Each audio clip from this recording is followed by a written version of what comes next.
In the previous video, I had already mentioned that I was going to make a separate video about the Berlin portrait of Charles the Bold.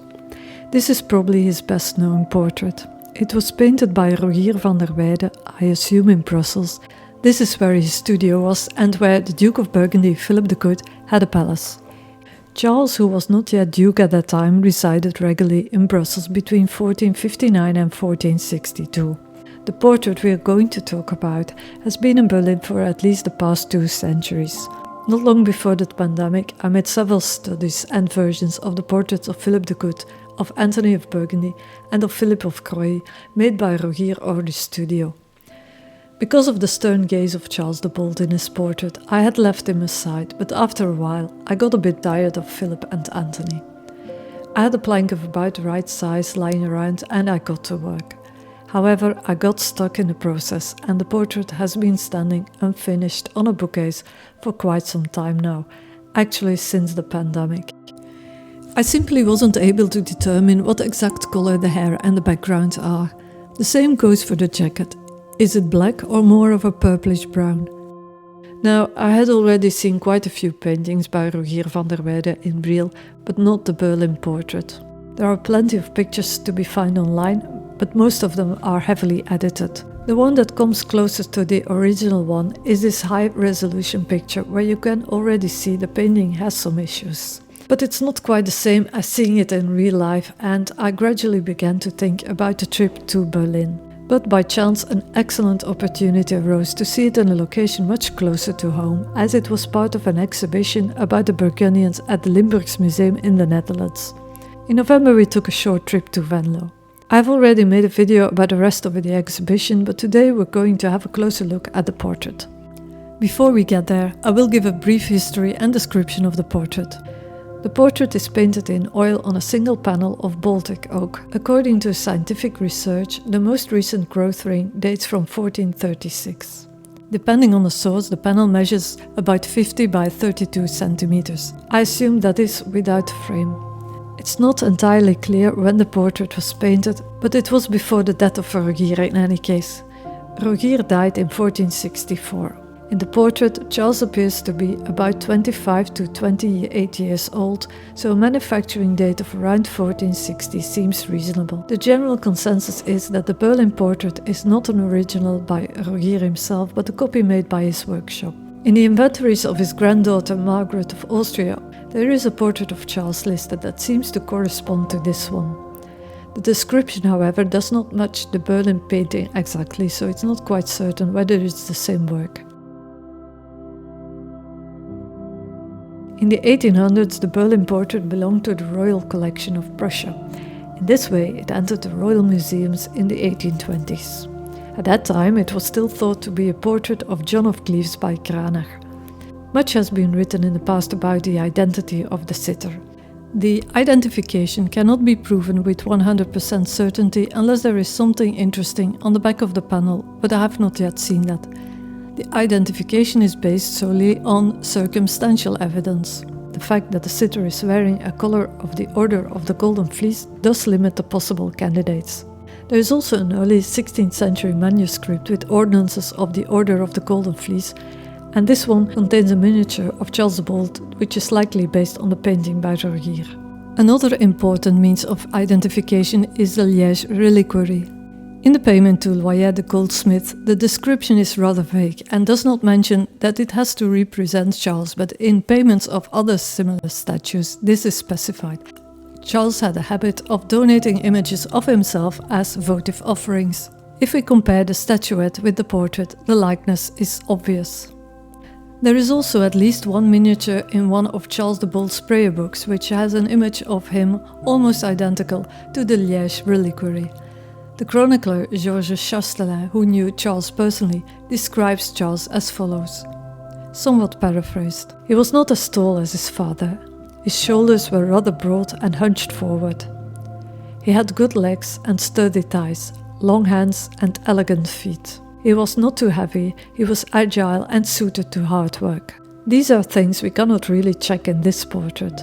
Also, even though Charles is depicted fairly slender in the early portraits, it appears that he gained quite a bit of weight in later years. Chastelain writes, His face was somewhat rounder than his father's. He had a light brown complexion. His eyes were greyish or vert in medieval French, smiling and angelically clear. When he was deep in thought, he resembled his father. He had his father's somewhat thick red lips. He had a straight nose and a brown beard. He had a fine forehead and thick black, bristly hair, a good fair neck. He walked bent forward, with his gaze on the ground, not upright like his father. So far for Chastelin. A certain Dr. Oswald Rubrecht claimed that Charles had a somewhat abnormal auricle, just like his mother. In the Berlin portrait, however, only the earlobe and a small portion of the left ear are visible, so it's not possible to verify this. The Berlin portrait follows a fixed pattern for portraits by Rogier, a bust in 3/4 profile in which the sitter doesn't look straight at the viewer but looks away. The sitter usually holds a meaningful object in one of their hands, like a ring or prayer beads, for example. The panels are relatively small. Here is an example of the portrait of Anthony in the Museum of Brussels.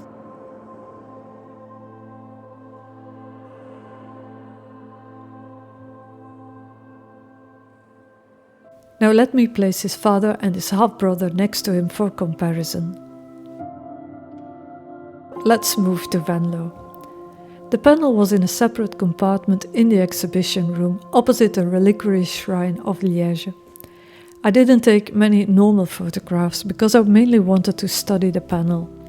It is somewhat smaller than expected.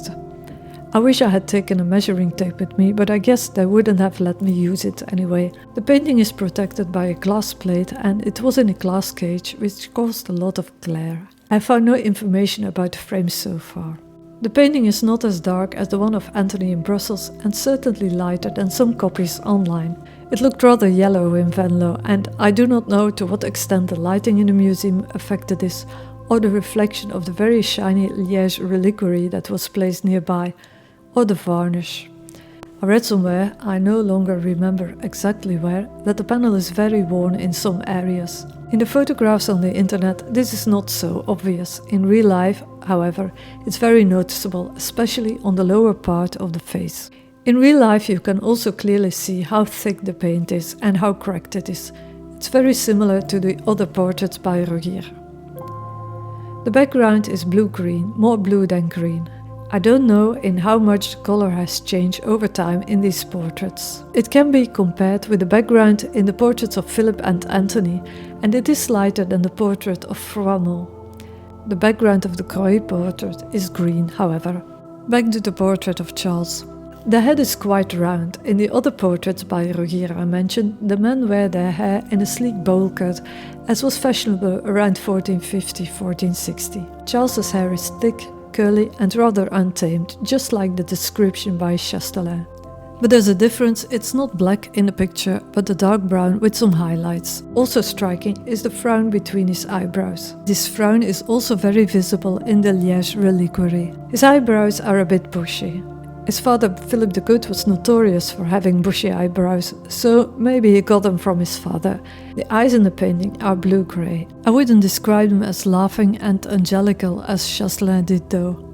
Strangely enough, there are quite a few descriptions that mention Charles has dark eyes like his mother.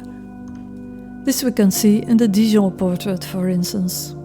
Charles has a fairly robust nose, different in shape than the nose of his father or his half-brother Anthony. His lips, as Chastelin describes, are red with a thick lower lip. He also has a heavy jaw. The stubbly hint of beard is somewhat worn away in the painting. His neck is rather broad, which is according to the description. On the online pictures, there seemed to be a small wart or birthmark on his neck, one of the reasons I was eager to see the painting in real life.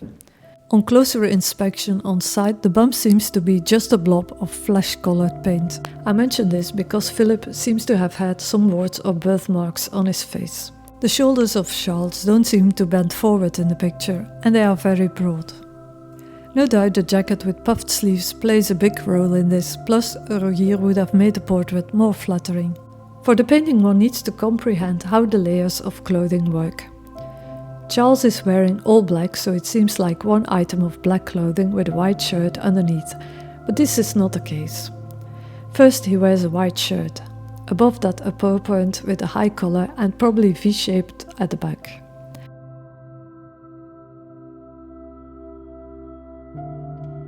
In the front, this is probably laced in a couple places. Some men wear them a little open so you can see the shirt, others seem to wear the PowerPoints completely closed or buttoned up. In that period, the doublet is usually very tight-fitting and short, often with puffy shoulders and narrow sleeves. In miniatures, we can see that the sleeves are slitted and laced so that the shirt is visible.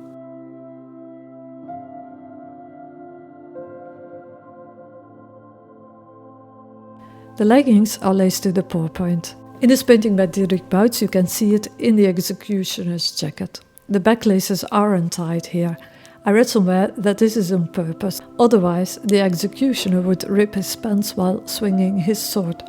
Do tell me in the comments if this is true, because I have totally no experience with executions. Over this PowerPoint comes a white velvet jacket with puffy shoulders. The pleats are likely sewn in. The jacket is normally lined with fur. The waist has a distinctive line and it looks like it may be pulled in with laces, as we can see in this painting by Dirk Bouts.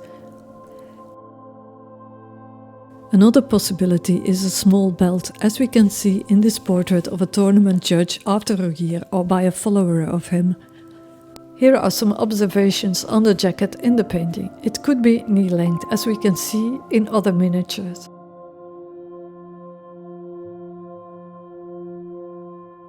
The jacket seems to be of a real black color. Philippe de Croix's jacket has more of a purplish brown tint. Charles's jacket is very similar to that of his half-brother. In Charles's doublet there is a pattern that's very difficult to see in photographs. It's of a tooled velvet, likely of silk. I have no idea how this was done. Was it done with heat or was it silver thread? Let me know in the comments if you know more. In the panel the pattern is painted with grey paint rather than white paint, as are the pleats. There is no pattern visible on the doublet of de Croix, nor on that of Froidmont. Anthony's jacket also has a pattern, but is even harder to see than that of Charles. In Charles the Bold's jacket one can see a small decoration like a bit of knotted ribbon or something. I cannot really make out what it is. The colors of the jackets and the sleeves of Charles and Anthony have thin black fuzzy borders. It's really hard to tell what they are. They don't look like the fur in the jacket of Philip the Good, for instance.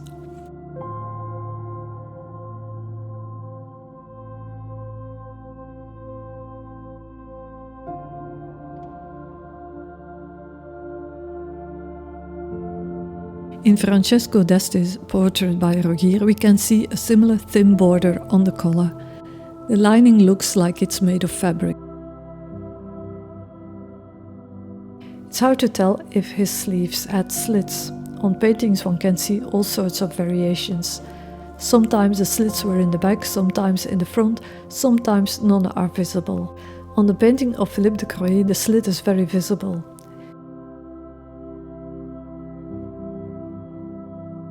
Striking is the color of the Order of the Golden Fleece Charles is wearing. The fleece is hanging from a relatively simple gold chain and not the official chain of the order. Normally, Knights of the Order were obliged to wear the official heavy collar. Only when traveling or during battles was it permitted to wear a simple chain. Given that this is an official portrait in normal circumstances, this is remarkable. Both Philip and Anthony wear the official collars. As a side note, Charles was made a Knight of the Order of the Golden Fleece as a newborn. His father had him a special small collar made. Much has been said and written about the object in Charles's hands, which are quite small, by the way. In Margaret of Austria's inventory, it's described as a rollet, which is more like what Philip is holding in his hands in his portrait, a roll of paper or vellum. Most commonly, it's considered to be a dagger or a sword.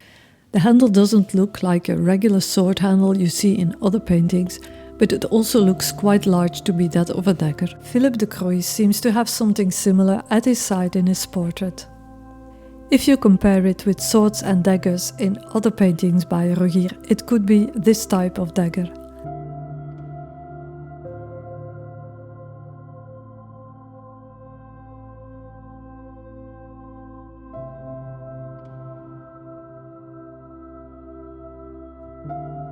Charles is holding it in a strange way. Also, it's in his left hand. Maybe it's some kind of resting pose.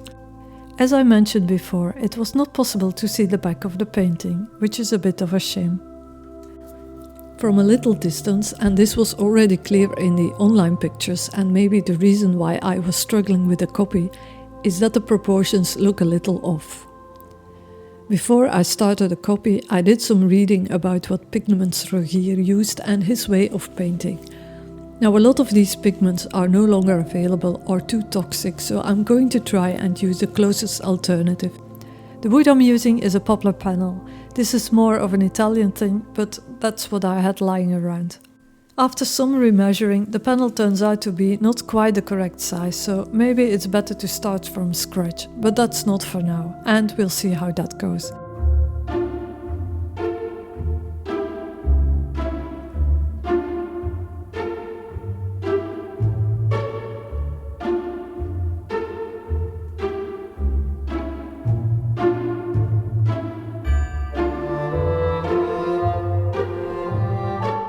See you around for the next video, and bye bye for now.